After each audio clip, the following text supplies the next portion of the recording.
Baik saudara-saudari yang terkasih, salam sejahtera untuk kita semua. Pada saat ini kita akan memahami secara bersama apa itu KBG. Jadi KBG di dalam gereja Katolik ini merupakan komunitas basis gereja yang dibentuk dalam persekutuan umat Katolik di dalam kelompok kecil yang hidup dan berakar di tengah masyarakat lokal. KBG menjadi cara hidup menggereja yang menekankan partisipasi aktif umat dalam membangun iman dan solidaritas sosial. Adapun pengertian KBG ini merupakan komunitas umat beriman yang tinggal dalam wilayah teritorial yang sama. Jadi biasanya terdiri dari 15 sampai 20 keluarga. Nah, jadi saudara-saudari yang menjadi anggota KBG ini terdiri dari 15 sampai 20 anggota keluarga. Mereka berkumpul secara rutin untuk berdoa, sharing Injil, dan berbagi pengalaman hidup dalam terang Injil. Nah, KBG ini menjadi wujud nyata gereja yang dekat dengan masyarakat setempat, karena setiap anggotanya adalah bagian dari masyarakat yang bersama-sama melaksanakan misi Kristus. Adapun beberapa ciri-ciri KBG yaitu pertemuan rutin. Jadi, anggota KBG bertemu secara rutin. Bisa saja mereka bertemu sekali di dalam seminggu. Yang kedua yaitu keterlibatan aktif. Setiap anggota terlibat aktif dalam menyelesaikan berbagai persoalan hidup manusia dan aksi sosial secara nyata. Jadi diharapkan di sini supaya umat terlibat aktif di dalam KBG tersebut. Yang ketiga yaitu komunitas teritorial. Anggota yang tinggal di berdekatan dengan wilayah yang sama membentuk komunitas yang saling mengenal dan mendukung. Jadi komunitas teritorial ini adalah dibentuk secara berdekatan. Jadi anggota keluarga yang berdekatan akan dibentuk KBG.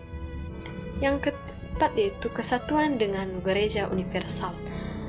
Jadi meskipun KBG ini bersifat lokal, namun dia tetap ada dalam persekutuan dengan gereja universal yang menjaga iman dan ajaran-ajaran gereja.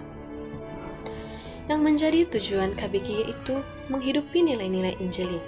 Umat diharapkan untuk menghidupi Injil, nilai-nilai Injil yang ia dengarkan, yang ia sharingkan di dalam pertemuan-pertemuan KBG dengan menghidupinya di dalam kehidupannya sehari-hari, melaksanakannya secara nyata. Yang kedua yaitu pemberdayaan awam. Yang ketiga yaitu mewujudkan kerajaan Allah. Jadi melalui tindakan ini, masyarakat atau umat Katolik yang berada di dalam KBG diharapkan untuk mewujudkan kerajaan Allah, mewartakan kabar Injil bagi sesama dan saudara-saudara. Yang menjadi pihak yang terlibat di dalam KBG yaitu umat paroki. Jadi yang menjadi anggota KBG ini adalah umat paroki. Yang kedua, pastor paroki.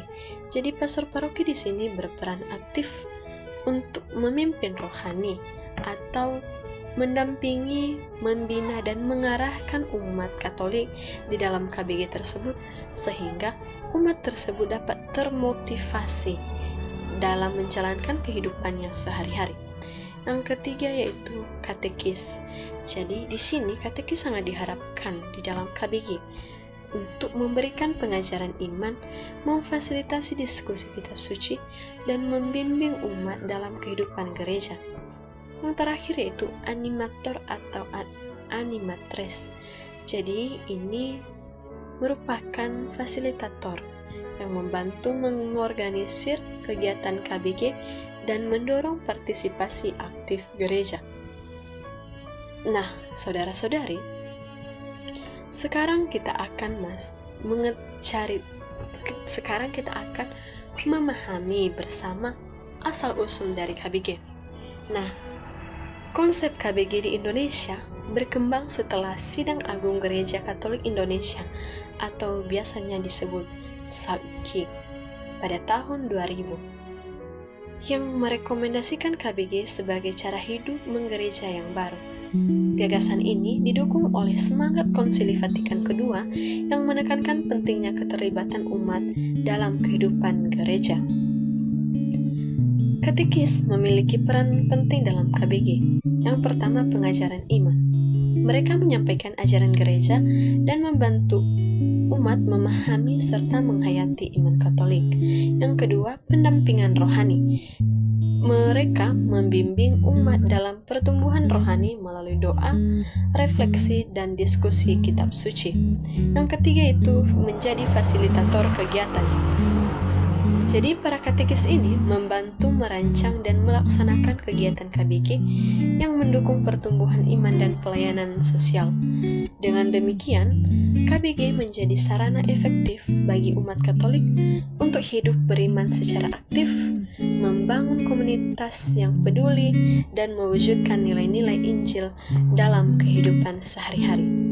Jadi, bagi umat atau bagi KBG yang tidak berdekatan dengan paroki, bisa juga KDS atau Ketua Dewan Stasi, biasanya disebut dengan lektor, menjadi tokoh penting di dalam setiap KBG yang dibentuk oleh umat. Jadi, Ketua Dewan Stasi ini berperan penting untuk membimbing, memimpin, dan mengarahkan umat di dalam melaksanakan pertemuan-pertemuan dalam mewartakan dan mensiringkan iman mereka. Baik, demikian saja penjelasan terkait tentang KBG. Semoga bermanfaat.